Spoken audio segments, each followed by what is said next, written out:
Olá, meus amigos, olá, minhas amigas. Hoje nós temos um convidado, Dr. Armando Rodrigues Coelho Neto, 67 anos de vida, muitos anos dentro da Polícia Federal, é um delegado de Polícia Federal aposentado, foi ex-presidente da Federação Nacional dos Delegados de Polícia Federal, foi membro da Interpol aqui em São Paulo e da Corregedoria da Polícia Federal. E nós vamos conversar com o Dr. Armando hoje sobre essa conjuntura política eleitoral que nós estamos vivendo nesses dias aqui no nosso Brasil. Olá, doutor Armando, tudo bem? Olá, boa noite, né?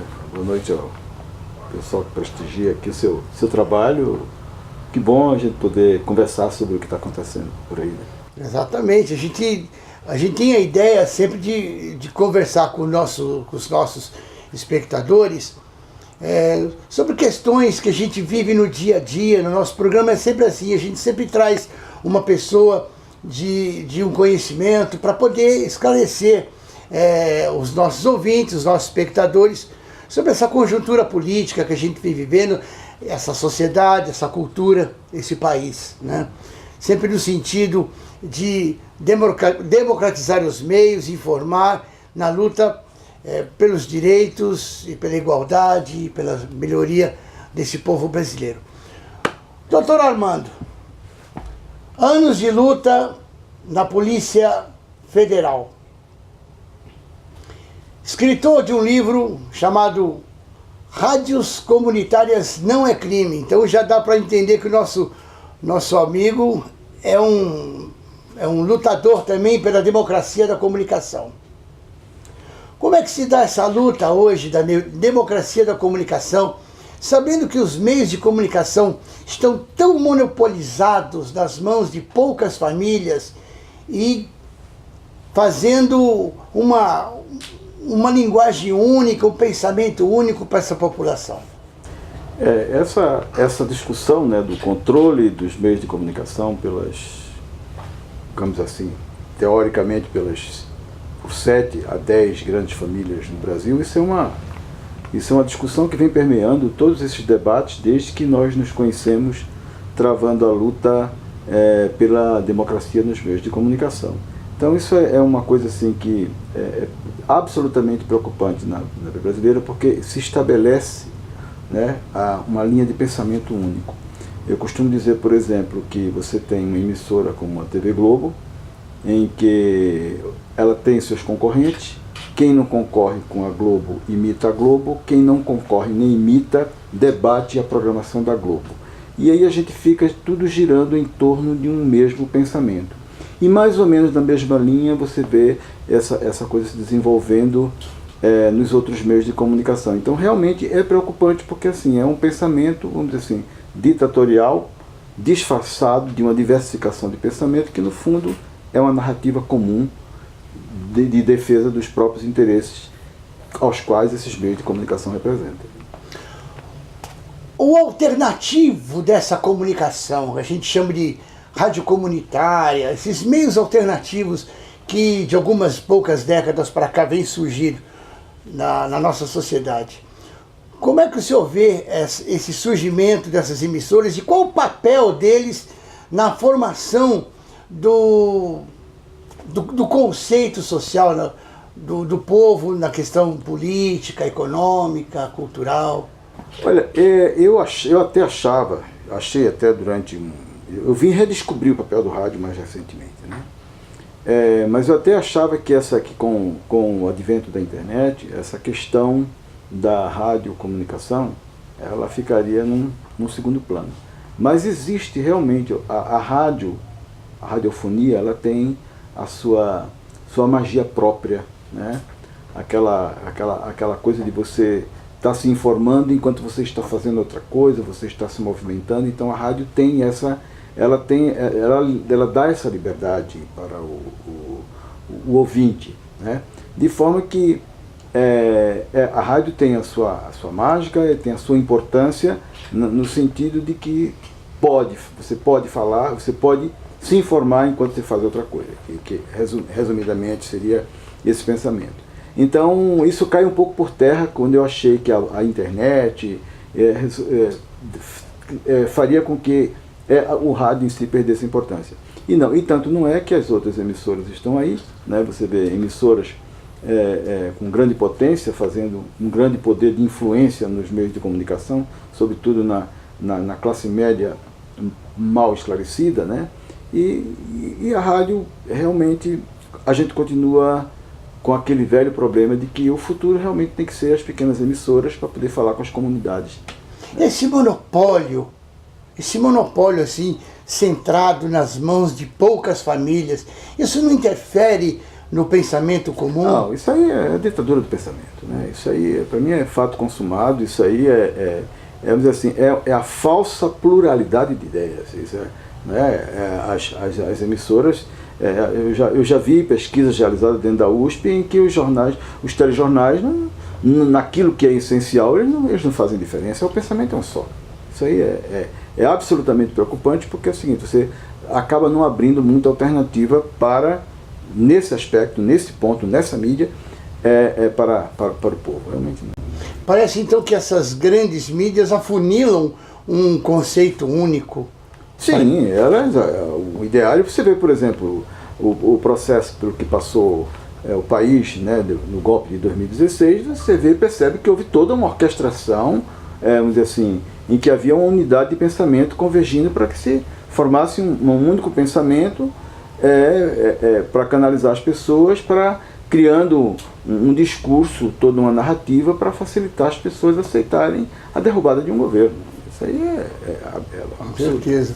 Então, doutor Armando, você viu um crescimento na possibilidade do uso desses meios de comunicação radiofônicos alternativos, as rádios comunitárias, como ferramenta da organização da sociedade? Sim, isso aí é fundamental. Isso aí é absolutamente claro, entendeu? E se não fosse tão claro como aparenta ser, a gente você perceberia, vamos dizer assim, que através de um raciocínio lógico. Por exemplo, toda vez que você se aproxima de um período eleitoral, você percebe que as operações da Polícia Federal contra rádios comunitárias, elas se intensificam. Então, assim, é claro que às vezes, se isso acontece, é porque realmente eles percebem que há a rádio, a pequena emissora, dentro da sua comunidade, ela é formadora de opinião e ela é multiplicadora. Então, tem um papel importante que... E as elites, então, eles não gostam de que o povo tenha voz através de seus meios? Não, certamente não. Os grandes meios de comunicação querem tutelar a opinião pública. Isso aí é pacífico. É pacífico. Bom, doutor Armando Coelho Neto, ex-presidente da Federação Nacional dos Delegados de Polícia Federal, e que, por muitos anos, militou junto à categoria. Doutor Armando, conta um pouquinho da associação e por que do seu afastamento. Bom, primeiramente, eu fiquei por 2 ou 3 mandatos na presidência da Federação Nacional dos Delegados de Polícia Federal, enquanto eu achava que eu tinha uma contribuição a dar dentro de determinada linha de pensamento. A partir de um determinado ponto de vista, eu vi assim uma proliferação daquilo que eu chamo de macabéas dentro da Polícia Federal. Macabéas. De macabéas, né? Então, assim, era tanta macabéa aparecendo dentro da Polícia Federal, do que eu estou fazendo aqui? Eu não vou representar o interesse de macabéas. Preciso cair fora quanto antes. Então, eu caí fora. Dá um alô para o nosso espectador, esse termo macabéas. É interessante. A Macabéa, Chico, a Macabéa era um personagem criado da Clarice Lispector na obra A Hora da Estrela, e que era uma personagem assim absolutamente limitada, certo? Extremamente limitada.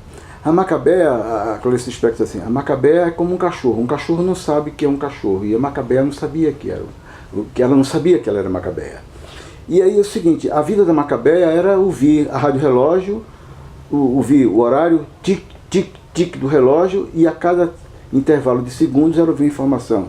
Do gênero assim, você sabia que o peixe-boi é o maior peixe da água doce? Você sabia que o Salazar não dava entrevista e deu uma entrevista para uma mulher que acabou virando amante dele? Você sabia que uma placa de gelo de 5 centímetros sustenta um homem, que uma de 15 sustenta um carro? Então, informações absolutamente inúteis. E o que eu vejo, a cabeça do delegado da Polícia Federal hoje, ela é muito restrita, muito limitada, e eu criei essa similitude, esse parâmetro. Os caras são absolutamente limitados, assim, não sai daqui, eles não conseguem contextualizar nada.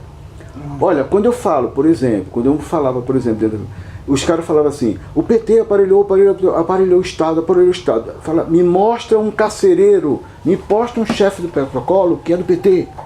Então os caras assim, repetiam frases feitas, ouvidas pela Rádio Relógio, pela Rádio Globo, sabe, assim, frases feitas. Quando você olha assim, quando o cara, a autoridade policial, não consegue ver, por exemplo, o delegado não consegue ver, que ele, para conseguir os projetos dele, ele precisa negociar com um deputado corrupto, ele é uma pessoa precária, muito limitada.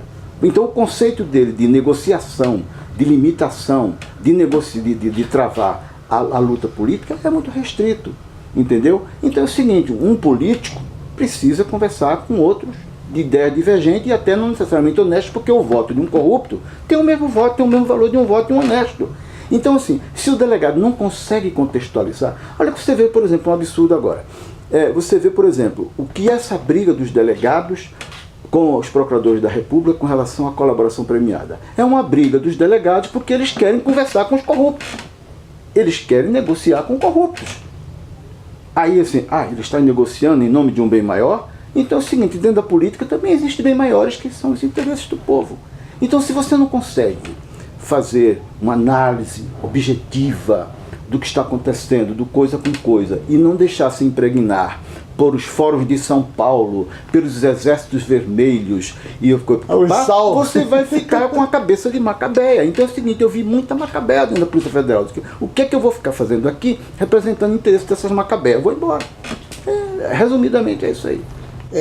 Talvez assim, o policial federal hoje ele recebe uma informação, né, única, restrita, de umas poucas fontes. Exato. E faz o seu conceito em cima dessas poucas fontes que ele recebe de informação. Exato. Eu criei uma metáfora, né? Eu criei essa metáfora da Macabeia para mostrar a precariedade como os meus colegas não estavam contextualizando as coisas que estão acontecendo. Você vê, por exemplo, as leituras lineares que se fazia de transcrições de áudios, né? Então é o seguinte, você vê, por exemplo, a Operação Faça Jato, ela é conduzida na base do raciocínio Macabeia. Entendeu? Tanto é que você vê, por exemplo, você vê quase 300 prisões ilegais, né? Quase 300, 270, 280, não sei quantas prisões ilegais, e que são vistas com naturalidade. Aí então fica assim, os fins justificam os meios. Mas peraí, os fins justificam os meios para um lado, justificam para o outro? E para atender o interesse do povo? E para matar a saudade, a fome do povo? Os fins não justificam os meios?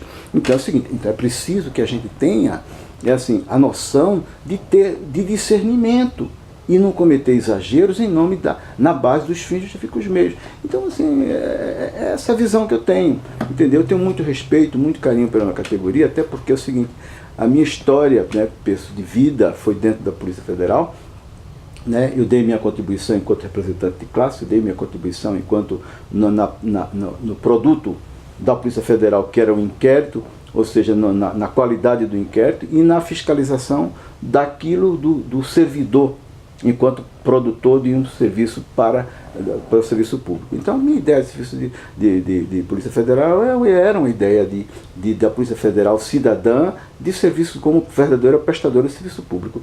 E aí, realmente, isso aí eu vi que eu não tinha condição de desenvolver esse pensamento dentro dessa linha restrita. Até porque as pessoas que estavam chegando dentro da Polícia Federal tinham uma outra formação, uma formação altamente burguesa e criada com base em determinados valores e que tentavam impor dentro da Polícia Federal esses seus valores, olhando para os seus próprios umbigos, absolutamente desconectado da realidade do povo brasileiro, que é sacrificado, é vítima de um sistema que eles não percebem que estão alimentando. Quantos anos de Polícia Federal? Mais de 3 décadas, sim. Mais de 3 décadas. Mais de 3 décadas. Eu vivi mais tempo, praticamente, dentro da Polícia Federal, mais tempo da Polícia Federal do que tempo de vida. Durante esse tempo todo, essas mais de 3 décadas, quantas vezes o seu trabalho teve que se envolver com questões da política? Algum envolvimento? Da política em si não, porque pelo meu tempo, quando eu já entrei na Polícia Federal, depois já no finzinho da ditadura, né, os tempos foram outros. O que a gente ainda acompanhou um pouco foi ainda um pouco a briga sindical, a questão sindical. O Brasil já estava passando por um outro processo de redemocratização e agora está vivendo esse retrocesso pré-ditadura, né, do estado de exceção que a gente está vivendo. Então, estamos vivendo num estado de exceção. Claro. O que aconteceu, por exemplo, no TSE, na última sexta-feira passada, é uma típica demonstração de estado de exceção. Você vê, por exemplo, o ministro Barroso dizendo que não está no estado de exceção no exato momento em que ele estava praticando uma exceção. Exatamente. Agora, então, a gente pode começar a trilhar num assunto sobre a questão do judiciário brasileiro. Como é que o doutor Armando vê hoje esse panorama que se forma em torno desse poder judiciário? Olha, é de causar muita perplexidade. Porque, por exemplo, você vê, por exemplo, um tribunal em que um ministro do Supremo diz: eu penso assim, mas vou votar dessa forma. Eu penso assado, mas vou votar assim. Então é o seguinte, não há uma coerência. Quando você vê um Supremo Tribunal trabalhar com a ideia de separação dos poderes, e o que vale para o Aécio não vale para um deputado no Rio de Janeiro, não estou defendendo nenhum Aécio, nenhum deputado do Rio de Janeiro, então você vê assim que são flagrantes as contradições em que você vê o judiciário tropeçando nas suas próprias pernas, porque o que o judiciário tem feito é tentar legitimar o golpe, é dar uma aparência de normalidade a só um estado de exceção. Sabe? O que está, por exemplo, que está acontecendo com o ex-presidente Lula é o absurdo do absurdo, certo? Um direito que é consagrado a qualquer brasileiro está sendo negado ao presidente Lula, certo? Sabe? E essa coisa da ONU, através da sua visão de direitos humanos, e entender que o senhor Luiz Inácio Lula da Silva, como cidadão, ele tem o direito de concorrer à eleição, ter acesso à mídia, e esse judiciário, bloqueando. A manifestação da ONU, ela veio apenas como uma cereja no bolo da anarquia brasileira. Porque é o seguinte, o Brasil não precisaria nem de manifestação da ONU. A lei eleitoral é clara, certo? O candidato subjúdice, ele pode fazer campanha, inclusive ter seu nome na urna. Isso está lá escrito. O tribunal, com base na lei da ficha limpa, que segundo Gilmar Mendes parece que foi feita por bêbados, o tribunal até poderia dizer assim, não, pela lei da ficha limpa, ele é inelegível. Mas pela mesma lei, pela lei brasileira, o candidato pode ser candidato, certo? Ter seu nome, até que todos os recursos sejam julgados. E o que você vê no Brasil é as pessoas, os juízes, fazendo manobras, chincanas, para uma coisa não ser julgada aqui, ser jogada para outro, tira isso, põe aquilo. Você vê toda uma manobra do judiciário, que é o seguinte, que isso passa ao largo dos olhos do povo, que não entende de lei. Mas o operador de direito, com mediana compreensão do que acontece no direito, está percebendo essa jogada. O cara pode até concordar com o golpe, mas ele sabe que é ilegal. Entendeu? Ele sabe que é ilegal. É improvável que os meus colegas da Polícia Federal, os operadores do direito como forma geral, não percebam essa situação, essa anomalia que está ocorrendo no direito brasileiro. A presunção de inocência é uma cláusula pétrea da Constituição. Cláusula pétrea é uma coisa que você só pode mexer com outra Constituição, nem por emenda constitucional. Você vê uma questão que diz respeito a um direito fundamental, que é cláusula pétrea, não ser apreciada pelo Supremo. Por quê? Porque o Supremo provavelmente ou tem razão já o Jucá, quando disse um grande acordo nacional com o Supremo e tudo. Com o Supremo e tudo. Ou ele tem absolutamente razão quando ele diz isso, ou o Supremo está acuado por algum motivo que a gente não sabe. A verdade é que é o seguinte, que... Pode estar o judiciário acuado a tomar esse tipo de decisão arbitrária, balança pendendo para um lado, para o outro não. Tem gente que teria tudo para estar impedido de ser candidato, com provas, com testemunhas, com documentos, e outro não, e outro esperando um recurso e recluso, sem possibilidade de concorrer a uma eleição, contrariando inclusive o ansejo de mais da metade da população brasileira. Chico, a questão é o seguinte, o Supremo Tribunal Federal, ele sempre teve uma certa coerência.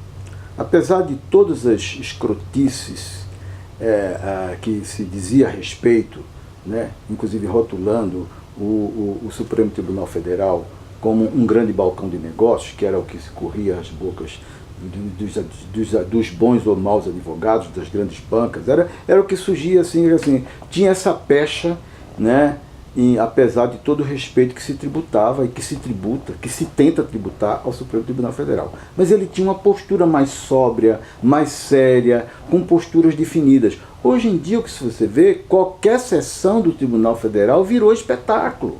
É verdade. Virou circo. Eu me lembro assim de um tempo atrás. Circo. Você via, por exemplo, as discussões, as pirotecnias, as brigas do Barbosão com Mendes, o Barroso brigando com não sei com quem, e assim, virou uma coisa assim, parece a escolinha do professor Raimundo, uma coisa assim absurda. O que você vê hoje em dia com relação ao que está acontecendo no Supremo, que perdeu a sua seriedade, perdeu a sua sobriedade a partir do momento que legitimou um golpe do Estado. Qual foi o crime da Dilma que ninguém até hoje provou? É interessante saber isso, porque ela foi golpeada, vamos falar a verdade, né? Ela foi golpeada baseado num suposto crime de pedaladas. Gozado que logo em seguida, 2 dias depois que ela sofreu o tal do impeachment, né? Essa mesma lei de pedalada passou a não valer mais. Isso faz parte da anarquia jurídica. Isso faz parte da anarquia institucional. Essa coisa absurda que está acontecendo aí. Então, hoje em dia, o Supremo ele vive num conflito de tentar administrar essas contradições, essas disfuncionalidades que estão acontecendo dentro do Estado brasileiro. Porque assim, o que era crime no dia seguinte não é mais, o que valia para um não vale para outro. Só que é o seguinte, o povo não entende de lei, mas o povo sente no ar o cheiro de podre no ar, certo? E aí o que é que prevalece? A memória de bem-estar do povo, a memória de um Estado presente, quando hoje em dia você percebe claramente que o Supremo está muito mais comprometido em manter a aparência do golpe e com seus contra-cheques do que com o destino da sociedade brasileira. Mas eles não dizem isso, eles fazem discursos muito bem elaborados em nome da estabilidade da eleição, em nome da estabilidade jurídica, isso, aquilo outro, quando ao mesmo tempo eles praticam atos que colocam sob suspeição toda essa argumentação com a qual eles tentam fundamentar o infundamentável. O Brasil viveu um golpe de Estado, certo? Foi criado todo um clima para que se desembocasse nisso, e eles contavam com o apoio do judiciário, e o judiciário está tentando dar apoio ao golpe, mas entra nas suas contradições. É isso que está acontecendo. A Polícia Federal é um órgão subordinado ao Ministério da Justiça. A relação entre o Ministério da Justiça, o Judiciário, nos seus mais diversos setores, a Polícia Federal, qual é a relação disso tudo? Qual o comprometimento desse poder todo do Ministério, do Supremo, da Polícia Federal? A Polícia Federal está no papel dela, tá? A Polícia Federal ela está num papel, digamos assim, de capitã do mato do golpe, né? Ela não tem como discutir uma ordem judicial, certo? Não tem como discutir, a não ser quando manifestamente ilegal. Mas você vê, por exemplo, que há momentos que ela própria se perde. Você vê, por exemplo, dentro da Polícia Federal, sempre que soube que o delegado de plantão é a autoridade máxima, ele é como se fosse superintendente dentro da Polícia Federal. Certo? O delegado desembargador que mandou soltar o Lula era a autoridade máxima naquele dia no tribunal. E, no entanto, você viu a notícia de que o juiz, que nem era mais juiz da causa, ligou para a Polícia Federal, o desembargador, que nem era mais desembargador da causa, ligou para a Polícia Federal, o presidente do Supremo, a quem não competia se interferir da forma como interferiu naquele momento, também entrou na questão. Quer dizer, existe uma esbórnia, certo? Então, em que a Polícia Federal fica subalterna a juízes, a procuradores, a opinião pública, então assim e as suas próprias normas internas, certo? Eu acho que assim, dentro desse contexto, coitada, a Polícia Federal tirando a questão da Macabeia, né, que a gente conversou no começo dessa história, tirando essa questão da visão restrita, limítrofe, né, eu acho que assim, ela coitada, tem menos poder tem. Entendeu? Doutor Armando entrou num assunto que o nosso colega Humberto Mesquita, o jornalista Humberto Mesquita, da Ecovox TV, me manda de pergunta sobre como é que é essa sua visão, qual é a sua visão, você quase acabou respondendo tudo agora, né? A sua visão sobre essa desobediência de uma ordem por parte da Polícia Federal de liberar Luiz Inácio Lula da Silva, esse descumprimento, o juiz que estava de férias em Portugal e que já não tinha mais muita coisa a ver com aquele processo. Sim, o processo não era mais dele. Isso aí é fato consumado, não era mais dele. Ele não apitaria nada. Quem apitaria alguma coisa ali seria a juíza de execuções que estava com processo, com pedidos a serem apreciados e que ela não apreciou em razão da não apreciação daqueles pedidos que estavam lá, que já não dizia mais respeito ao juiz da 13ª Vara, e ela não decidiu. E por conta disso o Partido dos Trabalhadores entrou com um pedido que não foi apreciado e ele recorreu ao Supremo. Obviamente, e não há que se questionar sequer, a meu ver, a história do partidária do desembargador, porque é o seguinte, o que você vê hoje em dia é uma justiça absolutamente partidarizada, né? Então, não há nem que se discutir. O que havia que se discutir era o direito. Tinha o direito, ele tinha o poder de mandar soltar? Tinha. Havia um direito? Havia, tal. Tanto um direito que até hoje. Só que, como há um capricho judicial para que isso não aconteça, eles não obedeceram nem a lei eleitoral e nem a recomendação da ONU. Então, o nosso colega Humberto Mesquita, ele também faz uma pergunta para te colocar numa sinuca de bico. Ele diz assim: você, no seu lugar, no lugar de um policial, de um delegado federal, se tivesse que acatar essa ordem de solta, prende e solta, qual seria a posição? Eu imagino. Chegou na tua mão a ordem solta o homem. Olha, eu imagino. Aí de repente não solta mais o homem. Eu imagino que essa coisa jamais aconteceria comigo. Tá? Eu acho assim, durante a minha história toda dentro da Polícia Federal, a Polícia Federal só deixou que determinadas coisas viessem até o meu conhecimento aquilo que tinha um resultado esperado. Né? Uma vez eu perguntei para um colega que trabalhou na ABIN, eu falei assim: escuta, você que vive lá e me excluído lá, assim, porque dentro das coisas da ABIN, qual é a visão que as pessoas têm de mim dentro da ABIN? Ele falou assim: Armando, é o seguinte, o pessoal acha que você é o seguinte, que você é capaz de levantar um Boeing no quarteirão, mas na hora da tempestade você não se sabe para que lado você vai voar. Eu falei: puxa vida, colega, você podia dizer que eu ia voar para o lado do certo, né? Então é o seguinte, na hora da tempestade eu vou voar para o lado do certo. Então, não tem sinuca de bico isso aí. Né? Eu iria cumprir a lei. Eu iria cumprir a lei e acabou. Ponto final. Certo? Então eu não teria esse conflito. Logicamente, como a Polícia Federal tinha um pensamento diferente, poderia fazer leituras estúpidas, que aliás é coisa muito normal dentro da Polícia Federal, fazer leituras absurdas das questões internas administrativas. Né? A Polícia Federal ela é muito pesada com relação à leitura que faz do comportamento dos seus servidores, mas também é suscetível aos humores políticos, os rumores circunstanciais, né? Você vê, por exemplo, hoje em dia que a leitura que é assim, a Polícia Federal, os colegas não conseguem ver que as leis moralizadoras, que todo o instrumental jurídico que foi dado para a Polícia Federal trabalhar, foi a criação desse governo que eles ajudaram a derrubar. Não conseguem ver até hoje. Não reconhece até hoje. Então, assim, há uma precariedade de raciocínio com o qual eu não me afino. Então, e dentro disso aí, internamente, também há uma leitura um tanto quanto distorcida, né? Diferenciada, né? Então, a Polícia Federal tem uma postura muito vigilante em relação assim, e qualquer coisa que chegue internamente a determinadas coisas já corre e cai pesado em cima do funcionário. Então, provavelmente, numa situação dessa, se eu estivesse de plantão e viesse uma hora para eu soltar o Lula, eu soltasse, provavelmente eu estaria em maus lençóis. Estaria respondendo 2.000 representações, já estaria afastado, o estatuto da Polícia Federal estaria todo sendo jogado em cima de mim. Então, é a visão que eu tenho.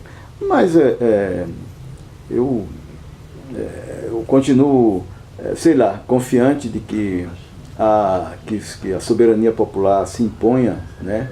Apesar da gente estar vivendo um processo que eu considero de farsa eleitoral, porque a partir do momento em que você permite uma eleição, desde que fulano de tal não concorra, por razões obscuras, absolutamente obscuras, que nem o povo acredita mais, né? A farsa jato entrou num absoluto descrédito, né? O candidato que queria nomear o juiz de Curitiba como seu ministro da Justiça é traço nas pesquisas. Quer dizer, não perdeu absolutamente a credibilidade. O pessoal percebeu. Porque assim, Chico, às vezes eu falo, ainda ontem me procurou um jornalista lá de Brasília. Eu fiquei impressionado assim, eu falei, olha, cara, se fosse uma questão efetivamente de combate à corrupção, eu queria muito estar nessa cruzada. Mas não é. É uma questão pontual. Eu costumo citar, por exemplo, eu não gosto dessa noção de pureza que as pessoas tentam colocar dentro do político honesto, não sei o que, papá. Olha, eu não gosto de ver esse tipo de análise, eu acho muito rasteiro. É muito purismo, que eu costumo dizer assim, no prostíbulo não tem virgem. Entendeu? A política é uma questão muito, muito complexa para você existir um certo purismo, não sei o que, sabe, assim. Então, tem que ter o pé no chão. Além do que a política é como as nuvens, né? Cada hora que a gente olha para o céu... Então você veja bem, você vê, por exemplo, dentro da Polícia Federal, se você for procurar, qualquer servidor você arranja como punir. Qualquer servidor, nem que seja para chegar atrasado. Você acha que punir. E na política é a mesma coisa. Se você quiser punir qualquer um, que você correr atrás de qualquer um, você pune. Aí você vai que acha. Alguma coisa você tem. Então na Polícia Federal, nem que seja porque usou o carro, entregou o carro atrasado, a viatura atrasada, porque você chegou atrasado, se quiser punir por alguma coisa, pune, porque o estatuto da Polícia Federal é uma vala comum que aceita qualquer coisa contra o funcionário. Aceita qualquer coisa. Depende da interpretação torpe de quem está lendo a norma. Então a política também. A política não tem esse purismo que alguns querem propagar e criar o estigma de ladrão em A ou em B, e fica essa coisa assim de quem roubou mais, quem roubou menos, quem não roubou, quem não roubou. A questão não é essa. Existem questões muito mais profundas para você analisar. Você está lidando com uma questão com o Estado. Você está lidando com o Estado, você está lidando com o interesse da nação, você está lidando com a fome do povo. Certo? Então, a coisa degringola por aí, sabe? Eu acho que são leituras que não... Então, mas a gente tem agora uma eleição pela frente. Nós percebemos que a população brasileira está dividida, né? Parece que passaram uma faca no meio da população, assim, faz assim, esse lado é o sim, esse lado é o não, esse lado é o escuro, esse lado é o claro, esse lado é o vermelho, esse lado é o azul. Como é que a gente pode entender esse reflexo da população tão dividida hoje e tão extremada? Sim, isso aí foi isso eu chamo de uma engenharia social de golpe, certo? Porque é o seguinte, até pouco tempo, ou bom ou ruim, fraudada ou não, seja lá o que for, a eleição era decidida no voto. Então se criou um ódio fabricado. O que se vive no Brasil é um ódio fabricado. Um ódio, inclusive, em cima da própria eleição. Um ódio macaco. Um ódio macaco. Certo? Estão criando fascistoides. Certo? Você vê atitudes absolutamente fascistas por parte de determinadas pessoas, de uma certa intolerância absolutamente absurda. Então isso aí é assim, tem gente com raiva, né? Tem gente com... tem gente que acha até que está brigando por causa de política, se desentendendo por causa de política, e não é questão de caráter. É questão de caráter.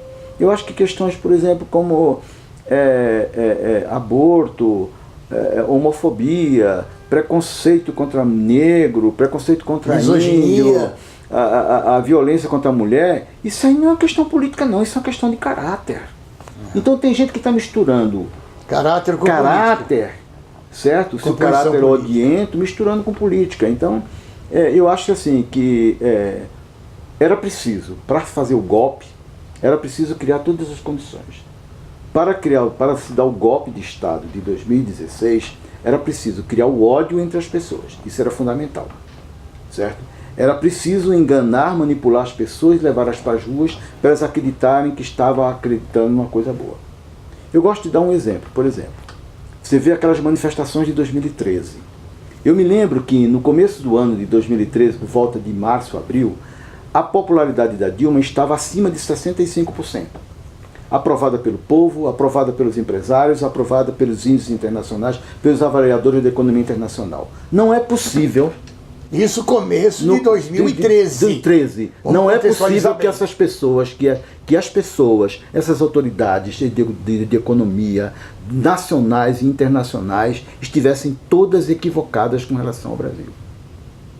Isso, em pesquisa de Datafolha, de Gallup, de tudo, esse era o quadro da Dilma em 2013, em março, abril de 2013. Em junho, fabricaram aquele protesto odiento. Pelos 20 centavos. Certo? Por 20 centavos. E hoje em dia os paneleiros estão mudos diante do assalto que está acontecendo no país. Certo? Então é o seguinte, o que eu quero dizer assim, é a falta de lógica. Como é que 3 meses antes estava tudo bem, inclusive sob a opinião, sob a perspectiva do mercado internacional, das agências avaliadoras de risco, dos índices internos e externos e tal, a aprovação, modo de governar, tudo aprovado assim. Em 3 meses essa coisa muda. Isso foi fabricado. Foi fabricada a crise econômica, independentemente dos erros cometidos por Dilma. A crise econômica foi fabricada. O ódio foi fabricado. A manipulação das pessoas foi tudo fabricado. Só que isso saiu de controle porque, primeiro, que a economia não se brinca. E segundo, que também com a fome do povo não se brinca. E aí tudo isso saiu do controle. Então, inclusive, né, o medo de perder o dinheiro. Então, porque o empresário não quer perder dinheiro. E você vê assim, mas ele não estava perdendo, nunca ganharam tanto. Não estava perdendo, não ganharam tanto.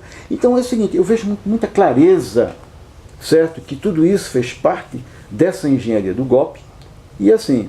E faz parte, inclusive, também de um outro contexto maior, que é muito mais complexo, que eu não tenho condições de analisar, que é a questão dessa mobilização da geopolítica internacional. Certo? Quando eles quiseram, implantaram todas as ditaduras militares no Brasil, nas Américas. Da extrema-direita. Certo? E quando quiseram, eles derrubaram todos os governos, um por um, das Américas. Então, assim, existem questões que, assim, aparentemente não é lé com crédito, não. Existe uma movimentação, né? uma onda raivosa no meio do mundo, e ao mesmo tempo assim, outras questões que, como eu disse, eu não tenho condições de aprofundar. Mas são muitas questões concorrentes, certo? Que assim, fazem parte de uma manobra. Né? Então quando você fala, retomando essa questão do ódio, eu acho que essa questão do ódio, certo? Ela foi uma questão, assim, não se inventou o ódio, mas se criou todo o mecanismo para despertar esse ódio. Né? Você vê, por exemplo, o candidato do ódio. O candidato do ódio é um outro Aécio.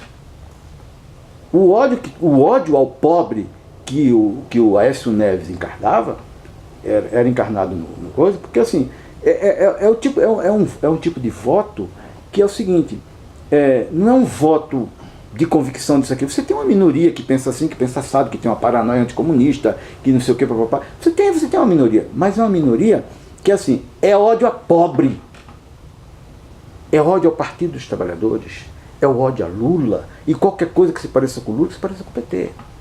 Acho que qualquer coisa que pareça Exato. social. Então é o seguinte, é um ódio a qualquer coisa que assim. E é o seguinte, e o que eu fico muito triste é que a gente subiu tão pouco socialmente, foi tão pouca a evolução, e nem isso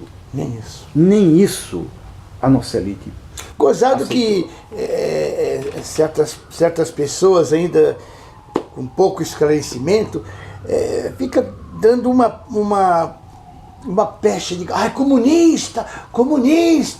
Só quando num governo que tanto favoreceu o empresariado, Pois é. o capital privado. Não, é aquela desconexão E que eu até falei os há pouco. bancos. Que eu falei, pô, o PT aparelhou a Polícia Federal para assim, me mostra um carcereiro. Me mostra um carcereiro do PT. Entendeu? Então assim, o comunismo, escuta, que nem, por exemplo, eu fui fazer uma palestra na maçonaria, os caras vieram discutindo, não sei o que, papai, escuta, por que vocês estão falando isso? Fui convidado a fazer uma palestra lá na maçonaria e tô lá. Então, aí o pessoal vem e fala, assim, olha, me desculpem, mas assim, toda a evolução da legislação brasileira, ela endereça para a OCDE, certo? A OCDE é composta pelos países do bloco capitalista, dos maiores países do bloco capitalista. Como é que se pode falar uma heresia dessa de comunismo se as legislações brasileiras, a cada dia que passa, se adequam muito mais ao modelo capitalista neoliberal. Então assim, não tem fundamento.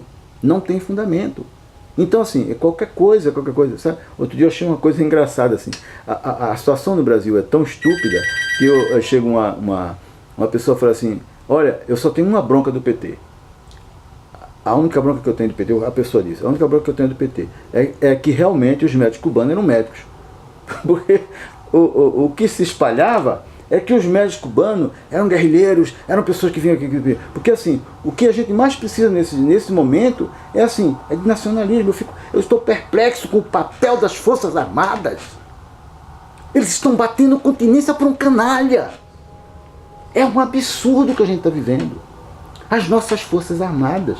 Que saudade ainda que, sabe, os nossos militares da ditadura militar. Você veja bem que na ditadura militar você ainda tinha um pouco de nacionalismo. Hoje nem nacionalistas são. A gente está vivendo um caos absurdo. É um caos nas Forças Armadas, né? Um caos nas Forças Armadas, a ignorância, a estupidez do empresariado, a anomalia, a distropia, a disfuncionalidade no judiciário. O que a gente está vivendo isso aí, o que a gente está vivendo enquanto os fascistoides vão ganhando espaço, certo? Porque você não tem a dúvida, esses fascistoides que estão aí, o fascistoide mó que está aí, ele é o candidato do mercado. Eles criaram um candidato de sombra. Os outros candidatos, eles são candidatos de sombra. O candidato deles é esse mesmo, é o candidato do fascismo. O candidato da grande mídia é o candidato fascista. Só que eles estão fazendo o discurso ao contrário, porque foi assim que o candidato fascista ganhou nos Estados Unidos. Eu acho que os neoliberais agora... O Trump ganhou nos Estados Unidos apanhando da imprensa. Eles estão fazendo o mesmo discurso para eleger o fascista. Eu não acho que agora os neoliberais estão agora com esse medo desse gato louco na loja de cristais, que não entende de economia, não entende de sociedade, não entende... O candidato, não está com medo não, está com medo não. Não está com medo não. Medo assim de aprontar uma doideira igual o Collor aprontou. Esse fulaninho aí, esse translocado, cujo nome nem se deve pronunciar. Não se pode pronunciar o nome dessa coisa, é o Coiso. O Coiso é o candidato do mercado. É o candidato do mercado.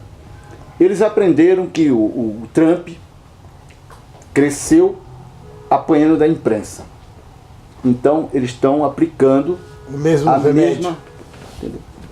Sabe? Mesmo tratamento. Assim, você tem assim uma classezinha média metida a temperada, meio insossa, meio sal, meio mais ou menos, que não sei o que, papapá. Não, é o seguinte, qualquer coisa, eles querem qualquer coisa. Eles já disseram desde o começo, qualquer coisa menos PT. Eles já disseram desde o começo. Qualquer coisa Então, menos o PT. Qualquer coisa, eles disseram isso. Valendo inclusive o coiso. O tempo todo. Então assim, vale o coiso também. E o candidato deles é o coiso, eu não tenho a menor dúvida. Não tenho a menor dúvida. Certo? Até porque o picolé de chuchu não decola. Certo? A outra aqui, o monstrinho da lagoa, que aparece de 4 anos, patrocinada sabe-se lá por quem, só aparece para falar bobagem para criar segundo turno. E os outros são penduricalho.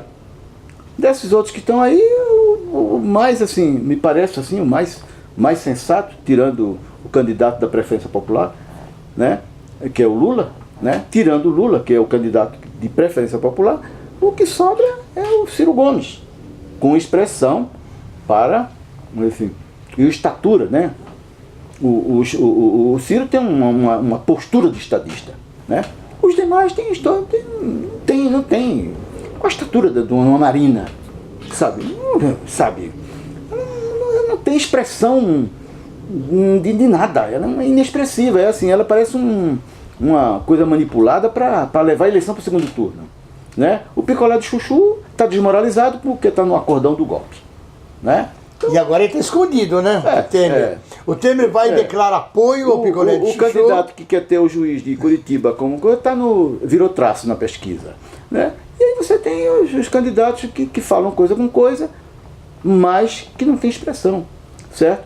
Você tem do lado de cá a variação sobre dos mesmos, né? Para criar, assim, somar voto, puxar voto para o partido, criar coeficiente eleitoral e não sei o que, papá, forçar segundo turno para ver se tem uma chance.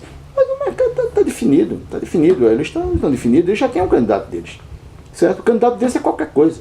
Aceitaram o Temer. Derrubaram a Dilma, botaram o Temer. Quem botou o Temer? E se calaram, né? Assim, bateram panela. Cara, bateram panela e botaram o Temer. O candidato dele é qualquer agora, coisa. Ninguém bate panela pro Temer. Como era qualquer coisa, apareceu o coiso. O coiso está aí, né? O coiso, que a gente não deve dizer o nome, né? O fascista, né? O homofóbico, para quem não entendeu bem, né? O misógino, né? Então, o coiso, outro dia, num palanque lá no Acre, falou que essas pessoas, como ele chama de petralha, metralhar a petralha, expulsar do Brasil, né? A gente sabendo que mais da metade do povo brasileiro hoje apoia o candidato Luiz Inácio Lula da Silva, mais da metade do povo brasileiro, pelo menos dos votos válidos, né? E como é que você vê essas atitudes? Um candidato como esse merecia... Marketing. Puro marketing. Marketing. É marketing. Certo? Produzido. É marketing. Eu tenho uma posição muito clara com essa questão de arma. Eu costumo dizer o seguinte: arma é na mão da polícia. Em princípio. Quando muito, na mão da polícia. Tá? Então você já cria um divisor de águas. Quem quer se proteger, compra colete de bala, capacete, gradeia carro, blinda o carro, gradeia a casa, quem quer se proteger. Quem arma... Quer atacar. A arma é instrumento de ataque. Não é instrumento arma é de instrumento de defesa. O que eu já vi de policial, de cidadão como morrer com arma na mão, então assim, a arma é instrumento de ataque. O próprio coiso. Certo? Que então você veja bem. Defende tanto a arma na mão do cidadão, entre aspas, de bem. Olha, você vê a sociedade do jeito que está, violenta, agressiva, certo? E você armar essa população.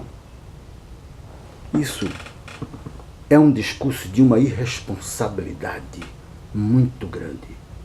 Agora, o pior de tudo é você saber que existe um grande contingente que apoia isso, ainda que não majoritário, e que isso serve para o mercado, que isso serve para o judiciário, que isso serve para a Polícia Federal. É o candidato da Polícia Federal.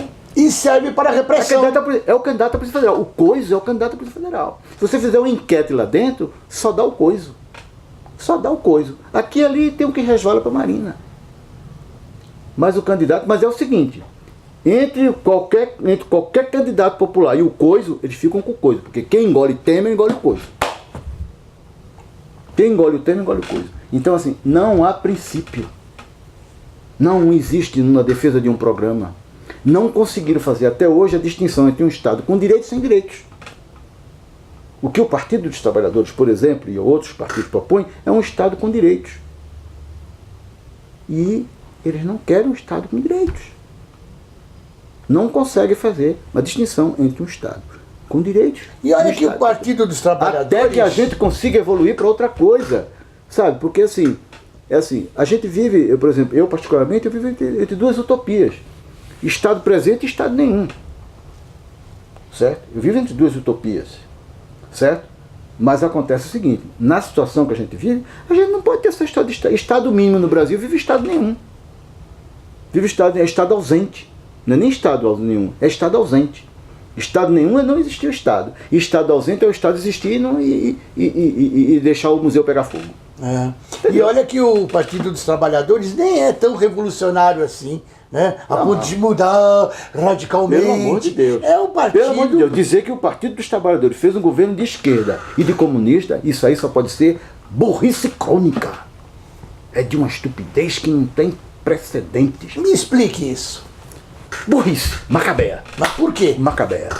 Por que o Partido dos Trabalhadores não é tudo isso de comunista, de revolucionário? Não é, como olha, um governo... uma pequena parcela da população fala. Veja bem, justamente, eu não gosto de... eu gosto sempre de falar, dizer que eu não sou do Partido dos Trabalhadores, sou filiado do Partido dos Trabalhadores, não, tenho minhas discretas restrições, tal, pá, aquilo outro. Eu não gosto a rigor eu não gosto de receber rótulos. Mas assim, todo mundo sabe que o Partido dos Trabalhadores não fez um governo de esquerda. Não fez, isso é ponto pacífico. Foi um governo social-democrata? Mas para isso, qualquer coisa parecida com isso. Certo? Agora, dizer que aquilo é um governo de esquerda, que o PT fez um partido de esquerda, fez um governo de esquerda, de um desconhecimento, é de uma burrice muito grande, é de uma paranoia, de ignorância, de muita ignorância, né? Porque tem gente que tem colega da Polícia Federal que acha que eu sou comunista, me chama de comunista, que não sei o que, papá. Ele, para começo de conversa, você não sabe o que é comunista. Você sabe o que é comunista, não me chama de comunista. Né? Para começo, não pode saber o que é comunismo, mas não me chamar. Né? Então, eu vejo que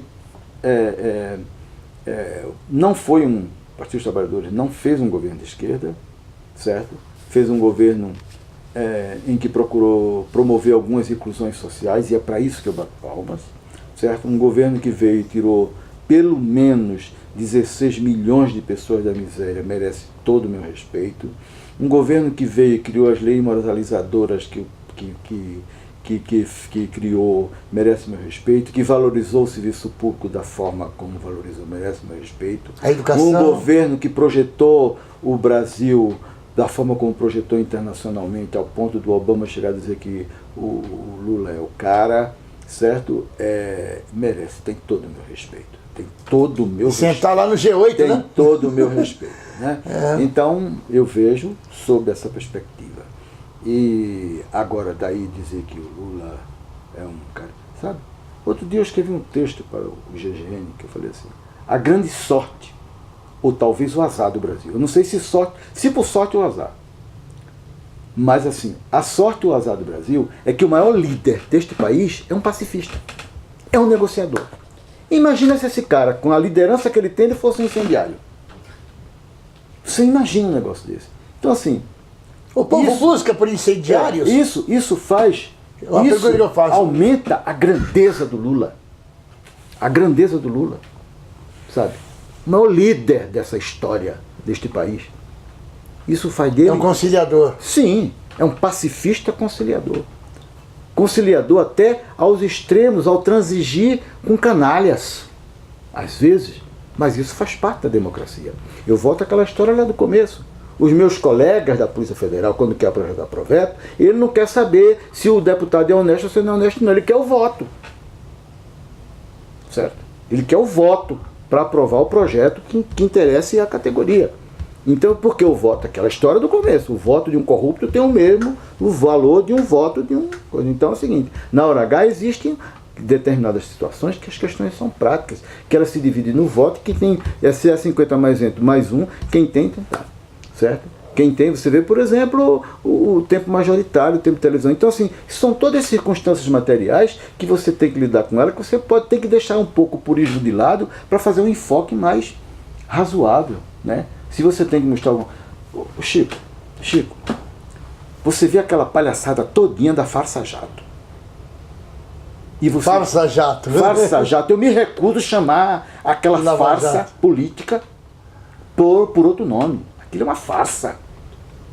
Politizada, com notícias prontas para soltar no dia seguinte, para fazer capa para Veja, para fazer notícia para o Folha de São Paulo, de deixar gravar, vazar por telefone, audiência para o repórter A, para o repórter B. Isso é uma farsa política, certo? O juiz, o procurador, tirar foto com políticos por aí afora, isso é farsa política. Isso é farsa política. Você vê, por exemplo, membros do Ministério Público aí fazendo apologia a candidatos, fazendo apologias a voto assim, voto assado. Qual o papel? Isso não é papel do Ministério Público, não. Isso não é papel do Ministério Público, não. Isso não é papel do juiz, isso não é papel do Ministério Público, não. Entendeu? Sabe? Então, quando você vê essa farsa, aí você sai de campo. Querendo ou não, nós podemos ter ou não um segundo turno. Como é que a gente pode entender agora, como é que pode ficar a cabeça do eleitorado brasileiro, independente de quem conseguir chegar nesse possível segundo turno? Quem vai para o segundo turno? Quem apoia quem no segundo turno? Isso eu gostaria de entender agora, talvez até eu sou extremamente pessimista, porque o país está vivendo uma farsa. Inclusive uma farsa eleitoral, né?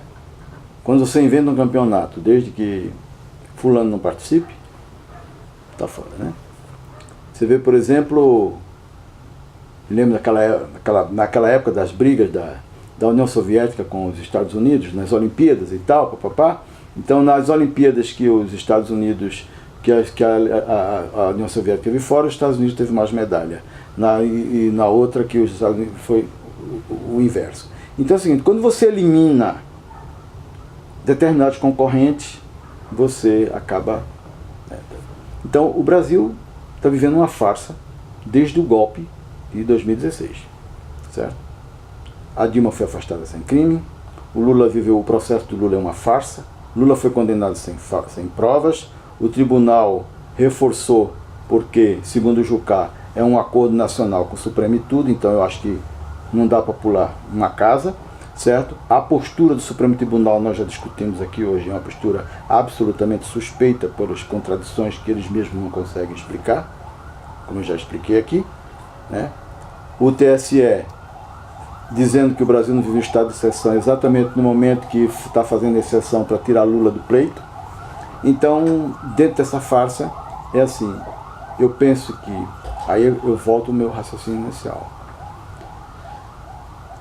Quem tomou o país na mão grande não devolve no voto. Não vai devolver no voto. Entendeu? Numa possível... Essa é a minha visão. Essa é a minha visão. Então, como tudo é uma farsa, tudo é farsa. Quem tomou o país no golpe não devolve no voto. Né? Eles não iam tirar Dilma para 2 anos depois o Lula voltar. Certo?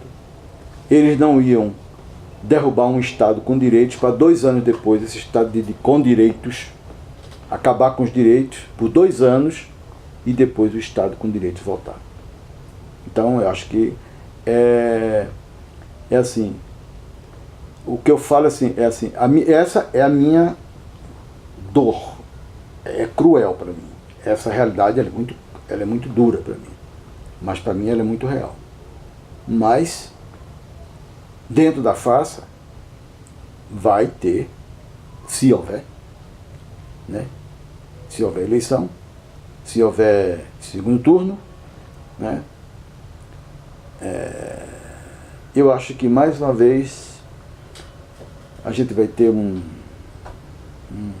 governo absolutamente dividido, e como as instituições estão absolutamente desrespeitadas, se não ganhar o candidato no mercado,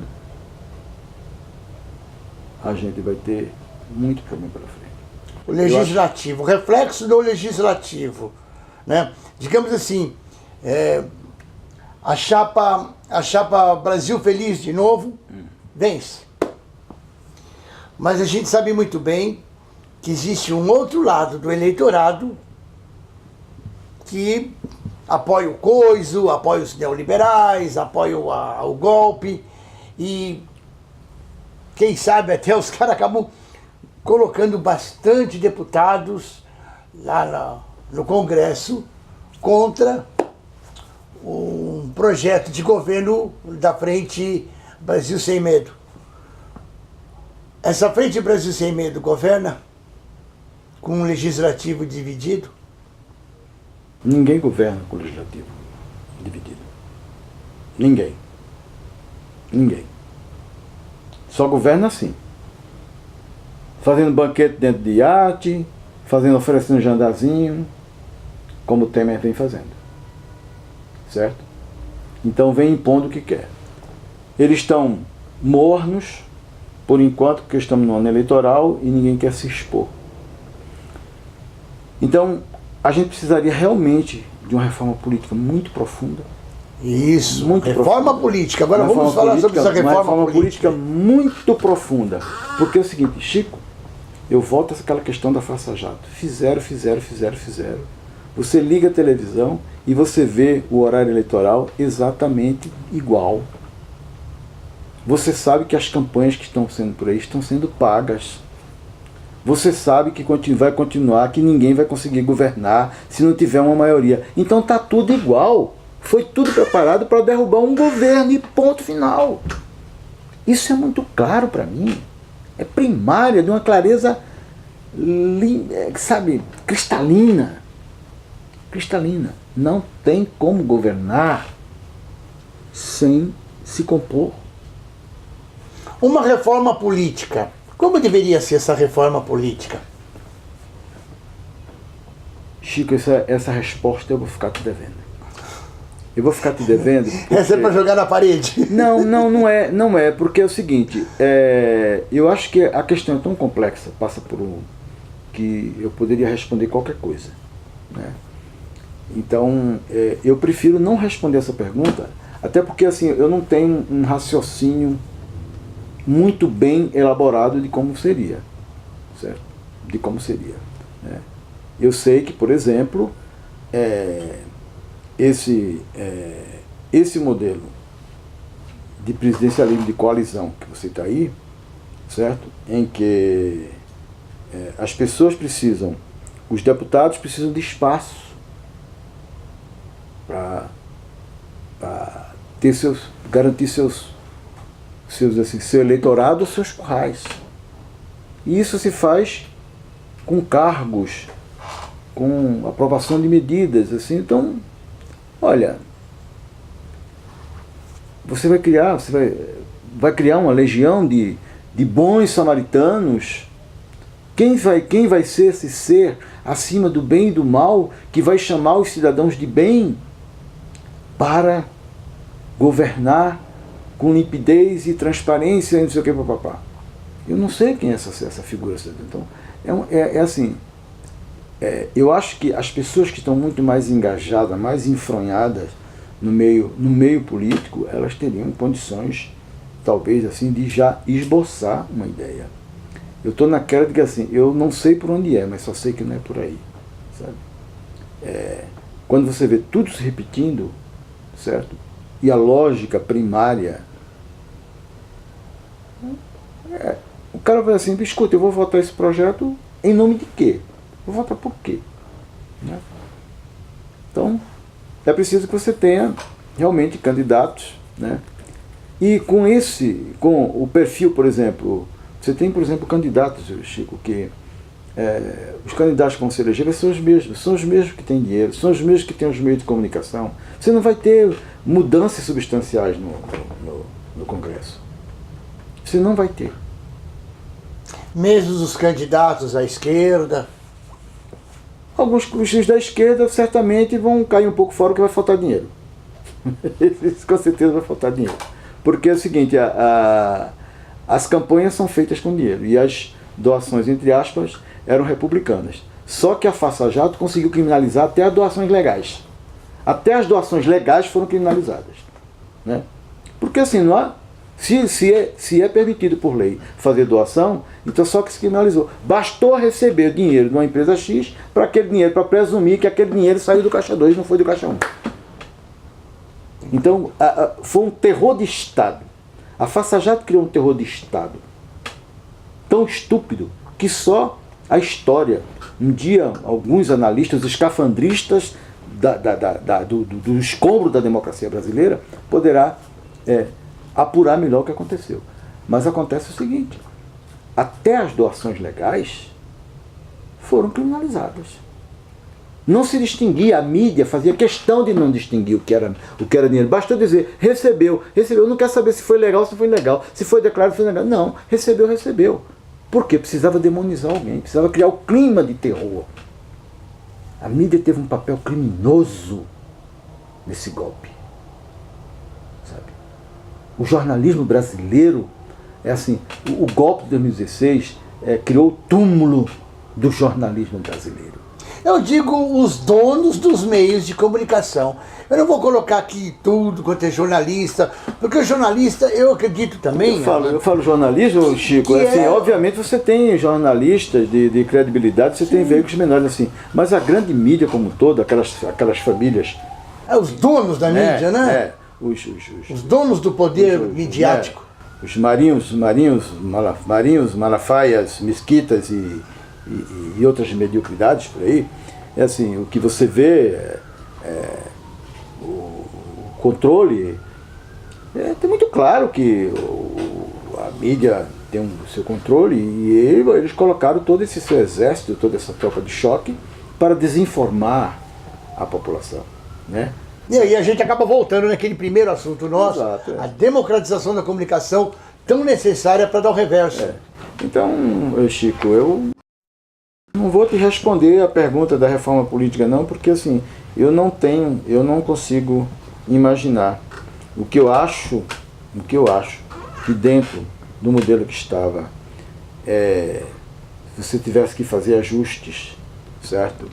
Em que, digamos assim, as negociações fossem as claras, com transparência e etc, talvez fosse uma forma correta, né? Por exemplo, você vê as alianças que está se discutindo no momento, as alianças políticas serem feitas não no primeiro turno, mas já no segundo turno, né? Porque você faz no primeiro turno, né? Você ter coisas definidas no segundo turno, porque assim, você faz uma aliança no primeiro turno que provavelmente ela pode se esfacelar no segundo turno. Então, que se faça no segundo turno. Quer dizer, tem questões assim que daria para você mexer, né? Que poderiam ser feitas dentro de uma reforma política. Mas tudo isso é muito tímido, muito, né? Porque você sabe que a nossa democracia, né? A democracia na América Latina foi uma concessão, né? De quem deu o golpe de 64, né? Dos que, né? E a democracia interna é uma concessão da nossa elite do atraso, né? Ela cansou de brincar de democracia, né? A nossa elite, não, chega de democracia, a democracia é demais. Então, eles cansaram de democracia. Democracia é uma ova, né? Se democracia teve uma mais, prevale. Se você vive numa democracia em que você não aceita o resultado, então a questão é muito complicada, né? Doutor Armando Rodrigues Coelho Neto. Presente. Eu gostaria que o nosso amigo deixasse as últimas palavras, as últimas considerações que ficou faltando do nosso bate-papo hoje, né? Lembrando que foi um prazer enorme tê-lo aqui conosco. Lembrando a todos que a gente vai fazer uma trilogia com o Dr. Armando, tá? Esse primeiro bate-papo aqui antes do primeiro turno. Nossa, acho que eu já disse tudo. O segundo bate-papo depois do segundo, antes do segundo turno. E o terceiro na posse de quem ganhar. Olha, eu vou te falar uma coisa. Como a gente já conversou sobre muita coisa, eu só diria ao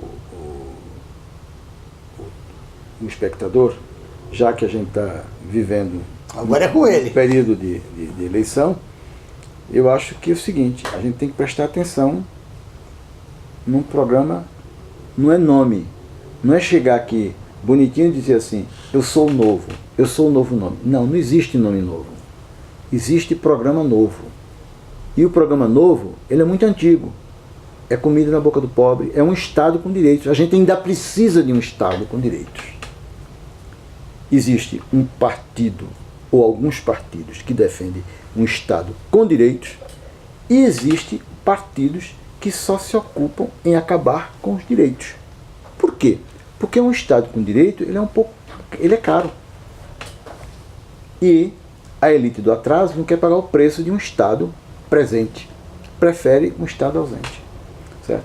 Então, eu ainda acho o seguinte, que já que a gente está vivendo um período eleitoral, que a eleição é uma farsa, que a derrubada da presidente Dilma foi um golpe, eu acho que a gente tem que dar essa resposta no voto e dizer não a toda a esbórnia que essa quadrilha que se aliou com o atual capitão do mato, que está na presidência da República, para tirar o Brasil dos brasileiros, para entregar.